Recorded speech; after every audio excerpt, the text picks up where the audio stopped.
gravação tem tempo para fechar e não é como no tempo Glauber que a gente fechava quando a gente quase nem queria, a não ser quando o próprio espírito do Glauber na gatinha mandava a gente embora, que a gata era fêmea, mas era Glauber, né? Então, uma coisa meio trans. Mas a gente queria, em primeiro lugar, parabenizar não só a ambos os realizadores, mas eu acho que a curadoria de um cineclube, ela tende a querer tentar tensionar algo para além do que nós já vemos nos filmes isoladamente. Então, se eles puderem em conjunto dizer algo mais, tanto quanto melhor, e é o que nós esperamos tentar ocasionar para vocês como espectadores.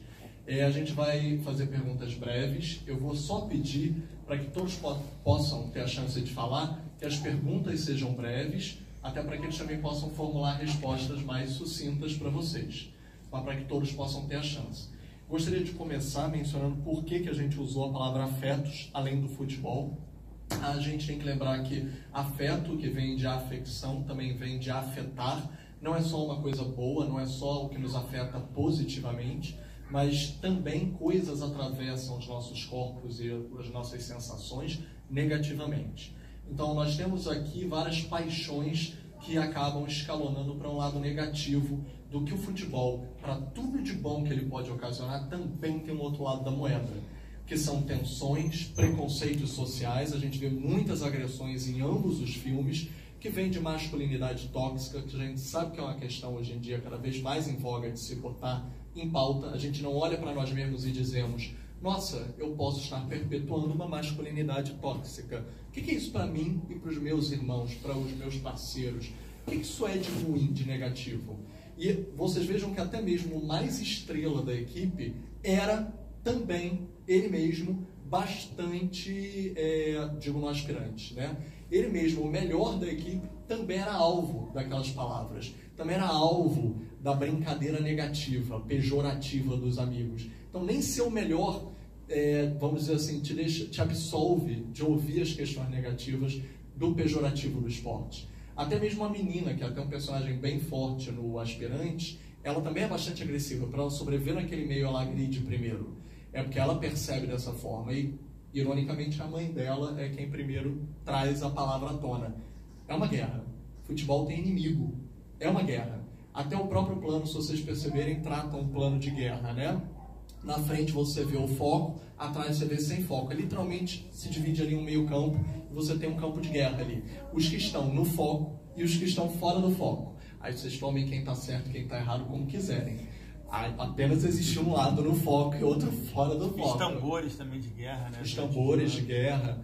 E a mesma coisa você percebe no Pele Suja, Minha Carne, porque ambos têm uma filmagem incrível de futebol, devo dizer, e de formas completamente distintas. Enquanto num os planos têm uma montagem muito mais do toque, das sensações do corpo, muito mais picotada e não se importa necessariamente com a individualidade do jogador, e sim com o toque e o que eles se encostam no sentido de tensionamentos mais físicos que levam ao psicológico. O outro psicológico está mais aberto, está na expressão, tanto física quanto corporal, facial. Então, uma primeira pergunta seria como vocês chegaram à ideia de filmar respectivos filmes e como decidir a linguagem que iria falar sobre essas tensões. Primeiro, Bruno. Boa noite, gente. Obrigado pela presença de todo mundo. Então, eu acho que a primeira, talvez ali, a primeira ideia, a primeira concepção do filme veio muito atrelada a essa ideia da masculinidade tóxica e tal.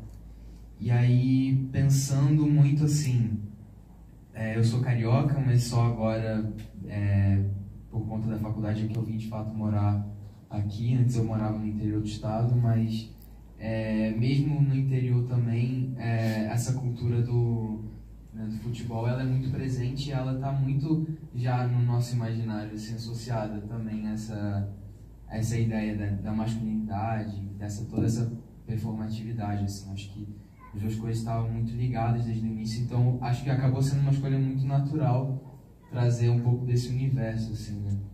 Ainda que eu pessoalmente não me visse tão inserido, assim, por, enfim, não acompanhar e tudo mais, acabou vindo dessa forma. E a escolha para filmar, então, eu acho que, na verdade, assim, o futebol, a gente, inclusive o fotógrafo está aqui, que é o Vitor Novaes. Uma salva de palmas, gente. A gente tinha enfim, nas discussões de decupagem, que foi trabalhar de uma forma até bastante, assim, eu sempre falo, muito colaborativa, assim, não havia talvez uma posição minha, assim, muito, não sei, mais assertiva. Acho que a gente teve um processo que partiu muito, assim, dos dois e tal. A gente tinha uma decupagem que era talvez um pouco mais engessada, assim, inicialmente. Então, por questões de orçamento e várias outras questões, quando a gente se deparou com o set, a gente acabou, não, peraí, reseta e vamos tentar um outro olhar, vamos buscar uma outra coisa. Então a gente foi entendendo ali com os meninos, de fato aconteceu um jogo ali, e a gente foi se entendendo ali com eles como é que essa câmera deveria se guiar, assim. Então na montagem é que veio, no caso, talvez assim, com esse material ali mais, enfim, bruto, é que eu fui também me entendendo cada vez mais com esse olhar. Então foi uma coisa que começou desde a ideia, né, do roteiro, até finalizar na montagem, porque é isso, como eu não fiz a montagem junto com a Gabriela, que não está aqui, mas foi um processo de entender esse filme, realmente da ideia até ele ali na última etapa, na montagem, assim. Bom, diferente do Bruno, assim, o projeto surge de uma paixão por futebol, uma vontade minha e do fotógrafo Pedro, de sempre, a gente é amigo de faculdade, a gente estudou, né, na mesma sala da UF, da gente sempre querer fazer um filme sobre futebol. E a partir do momento que a gente começa a pensar, que eu começo a escrever o roteiro, eu começo a me questionar do que eu tenho interesse em falar sobre futebol, e fui me dando conta de que a história dos vencedores já é muito contada, a gente acompanha, né, na mídia, enfim, tanto os dramas quanto as conquistas e tal, e que o que me interessava mais era falar sobre o que acontece com a grande maioria dos meninos que tentam a vida no futebol, que ficam pelo meio do caminho,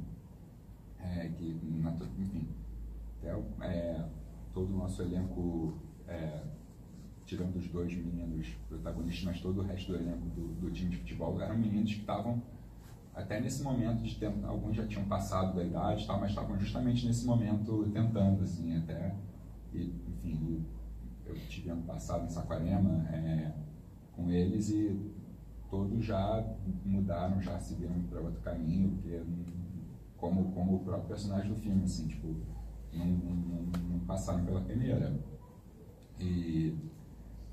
Então esse foi a gênese do projeto, foi esse desejo de falar sobre isso, e aí chegamos a esse personagem, fomos escrever esse personagem. Então acho que toda a postura de câmera no filme está muito ligada ao personagem, né? Tipo, o que me interessa no filme não é um filme sobre futebol, é um filme sobre personagem. É muito mais um filme sobre uma investigação desse personagem do que um filme sobre futebol propriamente dito. Então esse personagem, o filme, ele está praticamente em, sei lá, 95% dos planos do filme. Ele está sempre a câmera em foco nele, nessa cena que você descreveu, mas mesmo nas partidas de futebol. A câmera está sempre olhando para ele, seja ele com bola, seja ele sem bola. Vendo o filme do Bruno, eu fiquei... aliás, só um teste antes, cara, eu achei muito legal a curadoria mesmo, porque tem vários planos iguais nos filmes. Assim, fiquei um pouco impressionado, assim, tipo, começou a falar, caralho. Masculinidade positiva. E aí, quando começou a partida de futebol dele, tipo, eu vi, cara, como tem muito mais ritmo e tal, eu fiquei na hora pensando sobre isso, inclusive, assim, que também tem uma coisa característica da próprio jogo, assim, uma pelada é um jogo muito mais rápido, né? Um jogo que a bola realmente não para, e é o ritmo que ele deu à pelada. Um jogo de campo é um jogo... Tem que ter estratégia. Não, é um jogo muito morto, assim, se você ficar olhando um jogador, você vê ele tocar na bola, sei lá, 5 minutos ao longo de 1 hora e meia de partida, assim, às vezes. Então, tipo, sobretudo no jogador de ataque, como era o caso dos personagens. Então, eu acho que já é inerente isso da própria tipo de partida, mas também eu acho que do tom que a gente procurava. Tipo, no filme dele era uma tensão que eu acho que se iguala mais ao último treino do aspirante, que é a cena dos tambores e tal. O resto é muito mais na frustração e a observação do personagem. E a gente também botou a molecada pra jogar de verdade, assim, foi, cara, um dia pesadíssimo, inclusive, porque debaixo de um sol da porra, assim, eles ficaram, sei lá, 4 horas jogando uma partida de futebol, assim. E a gente assumiu indo contra essa máxima de que não se sabe filmar futebol no cinema brasileiro, assim, a gente pensou que, assim, não, é uma grande mentira, porque 2 vezes por semana a gente acompanha futebol e ninguém reclama que é mal filmado. Então a gente assumiu a mesma postura de câmera de uma partida de futebol. A gente botou 3 câmeras do lado de fora do gramado, com lentes mais fechadas, e botou a molecada para jogar bola. Assim, até uma pequena curiosidade, no início o nosso time estava tomando de lavada, assim, eu ia expulsando jogadores do outro time aos poucos. No final, acho que a gente terminou com os 3 jogadores a mais, e aí deu para filmar bastante cena de ataque. Eu sei que o Cavi tem uma pergunta específica para fazer em termos técnicos, mas eu até deveria reiterar. Eu gostei muito de, antes da gente ter entrado, você ter lembrado que o Cavi chegou a te dar uma aula lá no curso, e o Cavi estava ali, né, durante seu filme, mais para depois, reiterando certos elogios especificamente técnicos para o seu filme e ficando bastante surpreso e encantado. E é uma questão que eu vou dar o microfone para ele fazer, mas que eu reitero até a ambos, que eu acho muito interessante o quanto a regionalidade ela é muito pouco expressada. Só em uma cena é dito Saquarema, em uma cena é dito o teste lá no Rio, e em uma cena o metrô diz São Gonçalo.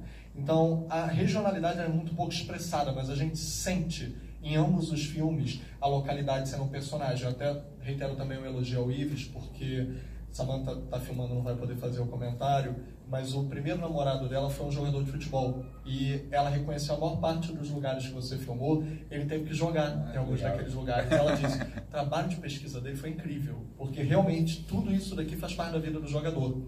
E ele até chegou a ser contratado para jogar lá na Alemanha. Que, aliás, graças a isso, ela deu mais um passinho para vir para mim. Obrigado, cara.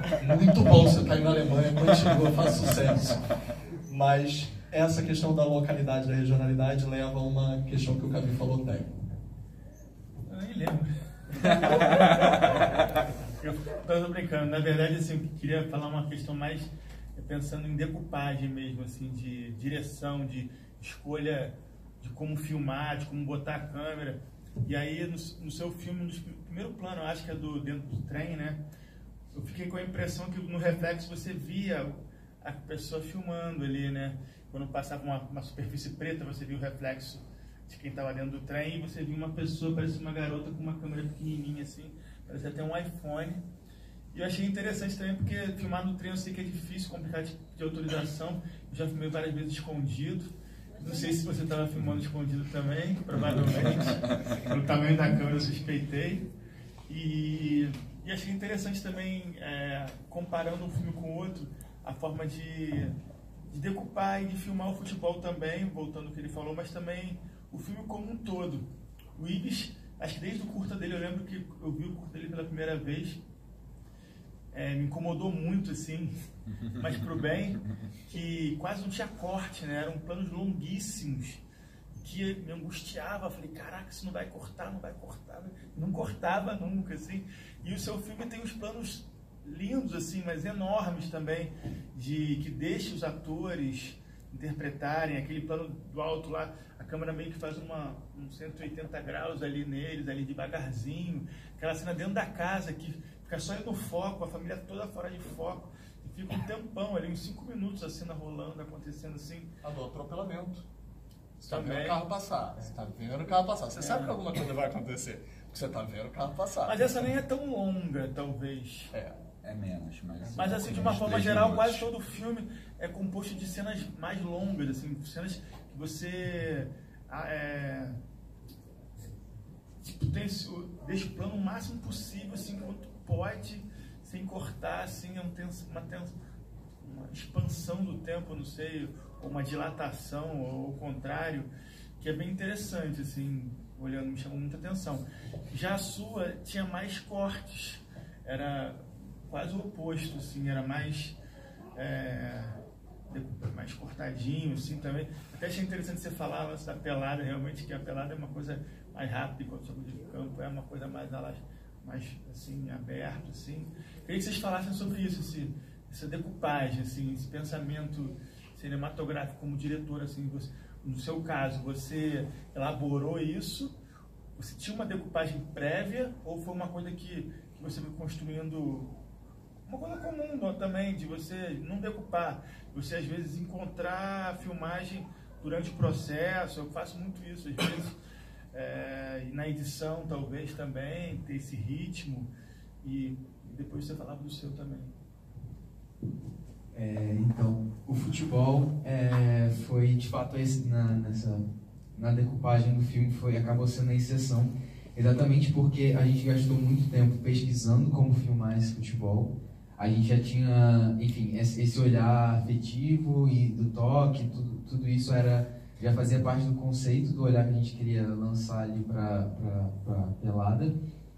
Mas a gente não estava conseguindo se resolver na pré, então foi um trabalho ali realmente na hora de entendendo a movimentação deles ali naquele espaço também, que a gente tinha fechado um outro espaço e deu um problema e a gente acabou conseguindo essa locação de última hora, inclusive que eu adoro, assim, acabou sendo muito bom a gente, enfim, ter perdido a outra, mas então a decupagem na cena de futebol foi realmente ali muito na hora, entendendo na nossa relação ali com os meninos e tal, com a partida. E já no restante do filme, de fato, existia uma decupagem, né? Claro que em set sempre acaba rolando, principalmente por conta da locação, acaba rolando algum tipo de adaptação, assim, mas a gente tinha já bem, assim, fechada essa decupagem. Eu acho que, assim, os planos, eles são realmente bem mais curtos do que no filme do Ives, mas é mais ou menos ali, se a gente notar, a gente tem mais ou menos um plano por cena, quase, assim, a cada plano a gente tem ali uma cena, uma locação diferente. Então, esse olhar um tanto... Eu acho que tem também, por ser um curta que se passa tem várias cenas, mas assim, eu acho que existe um olhar um pouco, talvez, paciente ali. E eu acho que também existe um olhar muito direcionado pro personagem, como você falou também que tem no seu.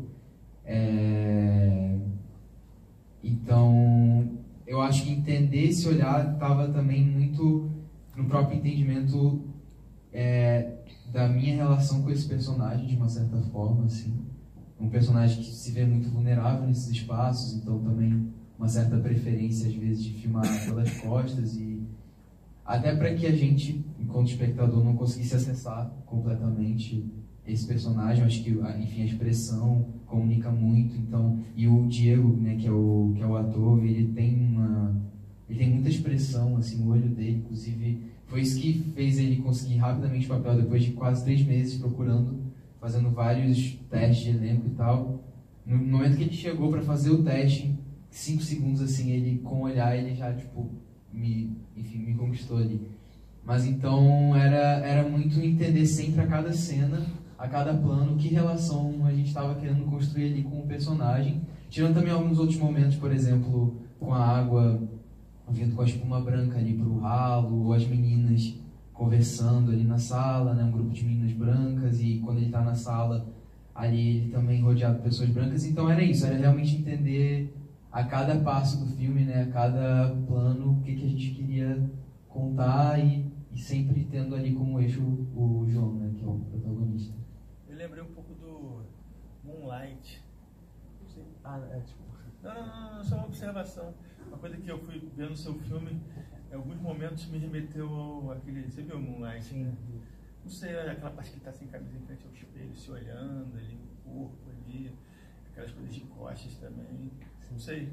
Você já tinha visto antes? Depois? Não, nada a ver? Então, O filme dele é dia antes do É, lançamento. é engraçado porque, então, Moonlight saiu pouco depois, né, que o filme saiu, começou a circular, e muita gente entrou em contato, assim, comigo, tipo, Bruno, caramba, tem muita coisa também, vários planos semelhantes, assim. Eu acho que isso diz muito, na verdade, assim, eu acho que isso parte, talvez, muito, até pensando num cinema negro de uma forma mais geral, assim. Eu há pouco tempo eu escutei uma definição, uma mulher falou que o cinema negro ele é muito 3x4, assim, tende a ser muito 3x4. E eu na hora que ela falou eu não entendi, mas aí, enfim, alguns tempos depois pensando, e aí eu comecei a refletir muito em cima daquilo, né, 3x4. Eu acho que essa forma como o negro, né, considerando também esse histórico desses corpos que não tiveram até pouco tempo acesso, né, a ferramentas para impulsionar essa voz deles, que estava sempre ali muito calada e tal. Eu acho que existe uma tendência muito natural nesse cinema negro a colocar, e aí por isso, falando do Moonlight também, nisso, tentando englobar Moonlight, uma tendência muito a se colocar ali enquanto corpo naquilo e eu acho que essa relação também com o espelho é uma coisa que eu vejo muito, assim, muito frequente em outros filmes também, uma coisa com a imagem, de como, enfim, como essa imagem ali do corpo é refletida, como ela chega de volta, enfim, todas essas questões. Eu acho que isso é muito recente ainda pra gente mesmo, que, no caso, eu me colocando enquanto cineasta negro, tipo, ainda é muito recente pra gente entender essa relação, mas já dá pra... Pegando, assim, fazendo um breve panorama desses filmes mais recentes, já dá pra perceber que existe sempre uma relação muito forte, assim, com o corpo. Então, eu acho que também é uma tendência natural a se chegar sempre num lugar muito ali desse corpo, né, enfim, uma coisa realmente muito 3x4. Assim. Não sei se fez sentido o que eu falei. Posso dar uma dica? Gente, para todo mundo que amou os filmes do Bruno e o Moonlight, vejam Pariá. Eu sei que é chover molhado para alguns. Para quem não ouviu falar, procura o nome. Pariá, acaba com H, se escreve como se fala, e é da Dee Reese, que agora vai lançar o novo filme dela, Mudbound, que ia para a Netflix, mas porque deve receber indicações ao Oscar, eles vão lançar nos cinemas. Mas é um filme com a Netflix. Mudbound é o novo, o Pariá é o antigo dela. Não percam, é incrível. E ela já vinha fazendo um pouquinho dessa experimentação também que o Barry Jenkins faz em Moonlight, e que pegou todo mundo de surpresa. Mas aí também leva até uma outra questão no cinema. Por que as mulheres, ainda mais o recorte, né? Mulheres negras, gênero, racial, tem ainda menos chance do que os homens, mesmo no recorte racial, em termos de orçamento, em termos de distribuição, em termos de lançamento. O filme nem sequer foi lançado no Brasil. Ele existe, vocês vão achar em locadora, vão achar na rede, mas, para vocês verem, existe uma diferença ainda de tratamento, infelizmente. E o de gênero ainda tem um recorte pior na hora de tratamento com circuito. Sobre decupagem, né? Bom, na verdade, sempre a gente falava, era uma conversa minha com o Pedro no set, que a gente tinha um filme de decisões e não de opções, né? A gente não tinha tempo para ficar decupando o filme, então calhava esteticamente para a gente resolver as sequências todas em um plano ou pouquíssimos planos. E a gente começou a adotar isso como, enfim, naturalmente conversando e tal, isso tornou-se a opção estética do filme. E salvo quando tem o Bento também, o Bento ele acelera, cenas que o Bento está em quadro, ele acelera mais a ação, né? Ele é um personagem que é menos estático que o Júnior, então a gente decupa mais as cenas, a gente picota mais quando ele está em cena. É isso, aí tendo... Tem no futebol também um pouco de câmera lenta, né? Tem câmera lenta em algumas partes, não só no futebol, assim, no chuveiro. Na verdade, assim, tem às vezes mínimas ralentações em outras partes que são mais Isso foi pensado na filmagem ou foi na finalização? Na filmagem. Mas você já havia previsto todo o som e trilha que inserir junto com essas técnicas? Porque... Nada. Até para você não, próprio. Assim, a gente ficou mais tempo editando som e fazendo trilha do que montando filme. Assim. A gente ficou muito tempo a trilha vinha, voltava. Eu comecei a picotar a trilha do Lucas, de mandar coisa para assim, voltou muito. Assim, outro dia eu estava vendo a quantidade de opção de trilha que ele me mandou, porque chegar nessas partidas de futebol foi muito difícil. As cenas mais difíceis de montar foi a partida de futebol e a sequência inicial também. Foi uma cena bem difícil de montar, mais chata do que difícil, porque é praticamente quadro a quadro mesmo que a gente monta. Boate, né? A gente fez, tinha um strobo mesmo na boate, só que aí o strobo... Achei que vocês tinham feito na pós. Não, tinha strobo mesmo, só que aí o strobo, ele às vezes não bate no batimento da câmera, então ficam uns planos pela metade, e aí tinha pessoas fumando cigarro, quando fumava cigarro, o cigarro iluminava o rosto, matava o strobo, então a gente foi picotando tudo, assim, e trabalho de louco esse aí, assim, E a partida de futebol foi bem demorado mesmo, até encontrar o ritmo que a gente queria na partida de futebol, e a trilha sonora foi muito difícil mesmo, assim, da partida, foi o que a gente mais demorou a chegar, e mais.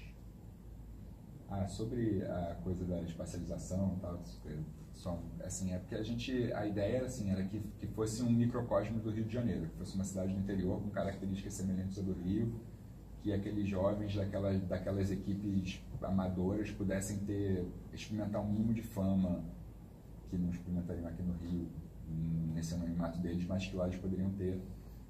Mas, ao mesmo tempo, não importava a gente esconder que lugar era assim, não precisava falar, não precisava apresentar o filme Saquarema 2012.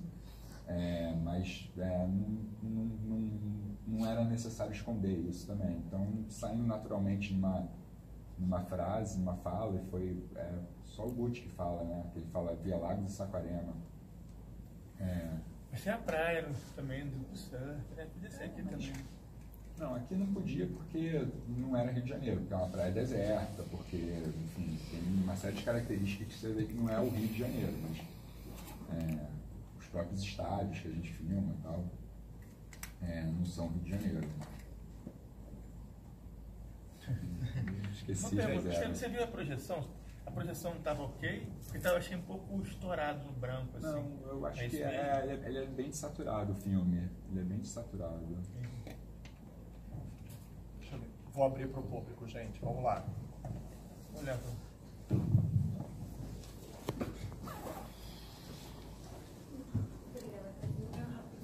Boa noite.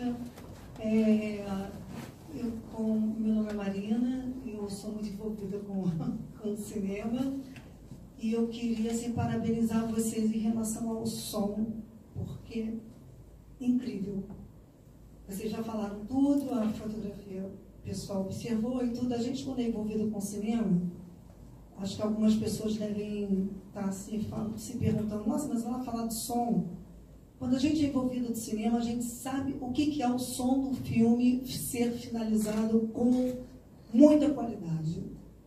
E eu fiquei muito impressionada logo quando começou o curta, com a cena do metrô. A captação de som dentro da cena do metrô. Logo depois, seguindo para a captação de som do banho do protagonista, a qualidade com que a água foi captada. Isso realmente, assim, pessoas que fazem cinema, que são envolvidas, que pensam, então desculpa aí, gente, mas é um som mesmo que eu quero falar. E em relação ao longa também, que você até comentou agora, do estrogo, tudo, eu falei, gente, o que é aquilo? Eles tiveram muito trabalho, vocês tiveram um trabalho árduo, com certeza, já estou afirmando isso, para que o som de vocês ficasse nessa qualidade. Parabéns. Se vocês quiserem falar alguma coisa sobre, mas só tenho a dizer isso. Cavi, você quer aproveitar que o microfone está perto? A gente faz o álbum de perguntas hoje. Pode ser, gente? A minha pergunta também é sobre som. Sem querer ser monotemática, que realmente o som chama a atenção, né? Não as músicas do filme, mas os efeitos sonoros, né? Eu acho que o Ives trabalha muito bem nisso de usar efeitos sonoros como elemento da narrativa do filme, né? Vocês falam dos tambores, ela falou do banho, eu digo mais, eu falo também do mar batendo nas pedras, fúria, do som do ônibus o tempo inteiro, né? Ali denotando uma estabilidade emocional do personagem, né? Eu acho que esse é o grande lance. Eu queria saber de você, Ives, que tem esse passado como operador de áudio, né? Qual é a importância desse tipo de narrativa sonora no cinema, né? A gente tem vários exemplos de filmes que isso funcionou de maneira magistral, né? Posso citar aqui um filme brasileiro chamado Rifle, né? Que eles usaram toda a trilha sonora em cima de um arame, batendo em cima de um arame, que ficou sensacional. Também um filme do Fassbinder, chamado Terceira Geração, no qual a trilha sonora é toda um rádio ligado o tempo inteiro, né? Que incomoda o espectador, enfim. Para você, qual a importância desse tipo de som diegético, né? Que é chamado, né? Que está a diégese do filme, apesar de não estar ligado com os personagens diretamente, né? Mas a partir da sugestão a gente faz essa associação com o drama do personagem, né? Então, eu queria ouvir ele falando um pouquinho disso, por favor. Eu acrescento a pergunta dele também para o Bruno em relação à água, porque eu vejo que a água é um personagem muito importante no seu filme. Seja o chuveiro, seja a chuva, eu acho que interliga eles. Só para complementar. Eu acho que também, por eu ter trabalhado muito tempo com som, eu sempre tive um desejo de fazer um filme que tivesse um desenho de som criativo. E eu acho que isso, inclusive, influencia na própria escritura do roteiro, que é um roteiro que 1/3 do filme só tem diálogos, né? O resto, 2/3 do filme é sem diálogos, sem falas, né? E eu acho que, acredito muito que são nesses espaços sem falas que a gente consegue observar mais as nuances do som, né? Quando tem cena com diálogo, acaba que a voz se sobrepõe a qualquer outro som da cena, né? Fica como elemento sonoro principal da cena, e nessas cenas com ausência de diálogo a gente consegue observar melhor o som.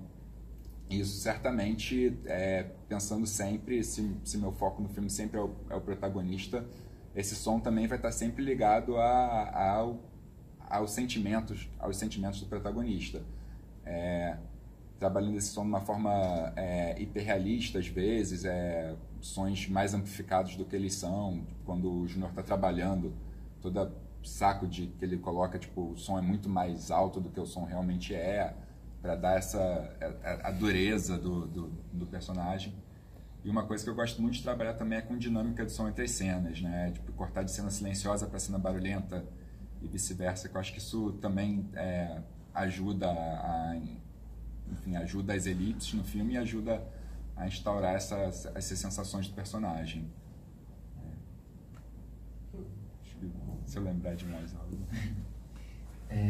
Uma curiosidade só é que os dois amigos nossos que fizeram o som, era a primeira experiência deles com som direto. Na verdade, assim, a maior parte da equipe estava ali em sua primeira experiência na sua função. Então, vou levar esse elogio aí para eles. Claro que o som também se deve muito a quem fez a voz, que foi um dos meninos, que é o Miguel Mermelstein. O Pablo Lemos, ele fez som direto. Hã? Vai contratar pro próximo. E teve também uma ajudinha do Pedro Drummond, lá da UF. E, enfim, falando do som, da água, e também talvez um pouco puxando para falar também do conceito do som no geral. Inclusive, eu acho que isso que você falou do silêncio pro tal, tipo, isso era uma coisa que me orientou muito na montagem, na verdade, assim. Eu me ligo muito no som para fazer a montagem. Então, eu acho que o Pele tem um pouco também esses momentos, por exemplo, quando ele tá ali se olhando no espelho pela primeira vez, logo corta por um chute dele ali na quadra, sozinho, eu acho que consegui traçar esse paralelo ali com o seu filme também. Um pouco dessa coisa da explosão ali, me identifico bem sempre e tal. Mas sobre a água em específico, assim, o filme, ele... Inclusive, eu esqueci de falar sobre a questão da região ali do fim, né, do primeiro plano, mas acho que também que se conecta, porque o filme ele começa ali no metrô, né? Mas o João ele tá no subterrâneo, um pouco mais escuro ali, ele tá vindo de um lugar também, ele tá ali na linha 2, que vem da Pavuna, e ele tá se dirigindo, digamos, e ele se dirige ali, o metrô ele sai ali do túnel, vai pra luz, então isso era de fato um conceito assim também que a gente tinha desde as primeiras discussões ali do roteiro, que é uma espécie, e eu estou falando isso também para relacionar com a água, que é uma viagem também de um certo embranquecimento desse personagem, de uma busca por um embranquecimento ali. Então o som ele destaca também um pouco dessa, falando também da vulnerabilidade do personagem. Eu costumo fazer muitas digressões mesmo, não tem esse problema, mas no final tudo se encaixa. Então o som ele destaca muito essas vozes que estão à volta dele, tanto no metrô quanto na escola, assim. Exatamente também porque existe ali, enfim, tem um conflito ali, né, do personagem, um conflito interno que não vem à superfície, vem só de fato ali a superfície no último plano, na última cena, mas esses sons ao redor dele, destacando um pouco também essa vulnerabilidade do corpo dele ali, né, rodeado só de pessoas brancas e tal, e a água como um processo também de lavagem, mas obviamente num sentido deturpado ali no filme, de uma forma violenta, agressiva e tal, também pela forma como ele se esfrega. Eu acho que enfim, tudo isso se encaixa nesse conceito inicial que parte desde o primeiro plano, assim. Inclusive foi através desse primeiro plano, de entender isso, dessa coisa de sair de um lugar para o outro, e de que lugar é esse que a gente está saindo, que lugar para onde a gente está indo, que encaminha o filme, digamos assim. Então, acho que as coisas todas se encaixam um pouco dessa forma. Só para lembrar que são 15 para meia-noite, muita gente vai pegar o metrô, então a gente tem que meio que... A gente vai levar agora para a última pergunta. Se tiver mais de uma pessoa, a gente faz em bloco. Tem um dedo ali, mais alguém? A gente fazer em bloco. Tem que ser bem uma pergunta bem... Não é exatamente uma pergunta, são dois comentários bem breves mesmo. Um é sobre, você comentou sobre como foi filmada a sequência do metrô. Na verdade, a gente não estava com uma câmera pequena, a gente estava com uma câmera consideravelmente grande, enrolada em pano preto, para ninguém perceber que era uma câmera. E você viu a foquista, o monitor, talvez tenha sido ela que fazendo o reflexo. E, na verdade, um comentário sobre o som, porque eu, vindo da UF, a gente vê muito o quanto a foto recebe sempre um status de um certo engrandecimento, assim, e a nossa formação, até como fotógrafo, a gente acaba se acostumando a esse certo endeusamento. Mas depois de alguns filmes que eu fiz, alguns projetos, e que às vezes o som tinha problemas, começa a ficar evidente o quanto o som é a primeira forma de você perder o espectador. Não adianta a imagem estar ótima se na hora que os personagens vão falar você não escuta. É a primeira forma. Então, assim, eu acho que esse tipo de comentário e trazer isso para debate, para as pessoas tomarem consciência assim, da importância de tudo bem, o fotógrafo ou a fotógrafa querem tal câmera, mas será que para o filme, no final, é melhor que tenha essa câmera? Talvez não seja melhor uma câmera mais barata e ter mais lapelas, um microfone melhor. Eu como produtora, eu penso assim. Eu trabalho na Cadis. Quer encerrar, galera? Deixa eu fazer um anúncio bem rápido. Gente, só para reiterar, como o Cavi falou, os cineclubes permanecem, eles têm página no Facebook, o Cineclube Ação e Reflexão, e o Cineclube parceiro, que é o Cineclube Delas. No mês de dezembro, a gente deve fazer a edição do Delas, que deve ser no dia 11, aqui no Estação mesmo, que vai ter também, assim como o Aspirantes, que estreia em fevereiro, né? Deve estrear em fevereiro. Vai ter uma pré-estreia também, chamada Legítima Defesa, é um longa documental, que deve passar com curta premiado, multipremiado, Tentei, da Laís Melo, que também é sobre violência doméstica. E ambos vão ter também um debate com profissionais do meio que vão falar sobre o quanto isso ainda é uma questão, porque quase não é falado, não é expressado na sociedade. Agora, voltando para os nossos convidados, em primeiro lugar, parabenizar de novo, que eu queria acrescentar também a cena do videogame na TV, não aparece nada, tem alguns alunos nossos aqui, a gente vive puxando a orelha, superfícies reflexivas, eu estou vendo a câmera, e não tem absolutamente nada, mesmo que a foquista possa ter passado a câmera, não, mesmo no jogo de videogame nada passa. Eu não vi como um defeito, não. Não. Vi uma coisa assim interessante. Eu nem achei que fosse foquista, eu achei que fosse uma das passageiras que estivesse ali na lateral passando. Eu nem vejo como da equipe, não. Mas mesmo assim, parabéns mesmo. E reiterar, em primeiro lugar, que aspirantes, ambos com tantos prêmios, o nosso circuito deveria dar muito mais carinho e recepção para ambos os filmes, porque aspirantes, primeira vez foi em 2015, né, a primeira exibição, como um filme, ambos filmes sobre futebol, que é uma das nossas paixões nacionais, não estão, tipo, estreando no circuito do shopping, né, vamos dizer, como um filme pop até, comprado pelo Canal Brasil ontem, porque são paixões nacionais que deveriam, inclusive, estar invadindo muito mais a tela e de maneira a problematizá-las mesmo. Vou deixar eles próprios encerrarem, se quiserem falar uma última palavra sobre cada um dos filmes, próximas exibições ou estreia. Em breve. Estrearemos ano que vem, ainda não sei a data, mas estrearemos. Agradecer o convite, adorei. Enfim, há muito tempo a gente não exibiu o filme também, até passou no Festival do Rio, mas foi em Blu-ray, assim, em DCP. Há muito tempo a gente não exibia, adorei o debate, adorei o bate-papo aqui. Obrigado pela presença de todos. Façam boca a boca, marca, eu quero ver esse filme no circuito.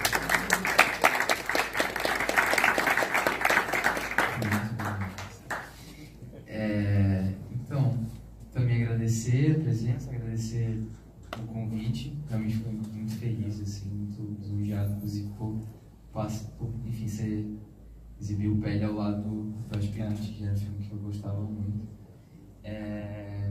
E, bem, tem uma próxima exibição que vai acontecer no Festival Visões Periféricas, no dia 2. E eu não me recordo o local. Não é Futuro Ipanema? Não, é na Caixa Cultural. Isso. E é isso, gente. Boa noite.